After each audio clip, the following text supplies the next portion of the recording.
Huli cam sa Cebu ang panloloob ng isang grupo sa isang compound.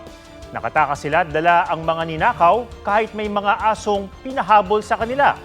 May report si Joseph Moro.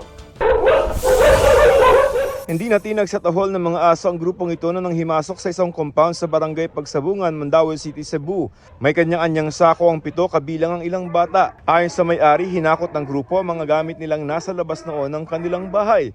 Kabilang sa mga kinuhang bakal, steel rod o kabilya at mga plastic. Daghan kay sila nagtungan, niya akong mother sa ara sa sala nagtanaw TV. Niya gibadtungan sila, niya wala gyud sila dito didaskas kato mga bata. Niya nakapagibata nga nilipot sa luyo. And then nagkuan siya nagdalang mga sako, namunit ritso pang sulod. Dahil ito napilitan na ang may-ari ng bahay na pakawalan ang kanilang mga alagang aso. Uya na mo ang iro, kay dili man gid sila magpabadlong. So wala ni noon nakapaaka mong iro pero nahadlok sila.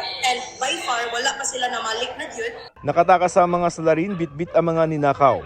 Naipagbigay alam na raw nila sa barangay ang insidente. Mamuha lang, dili lang sakit mabiyaan ang balay gitungod. Delikado nga mamali sila. Dako kaayo tabang ang mga iro sa atong mga panimalay nga makabantay ug makahadlok sa mga ingon nga nay masamma nay matik na intensyon sa ato. Joseph Morong, nagbabalita para sa GMA Integrated News. Huwag magpahuli sa mga balitang dapat niyong malaman. Mag-subscribe na sa GMA Integrated News sa YouTube.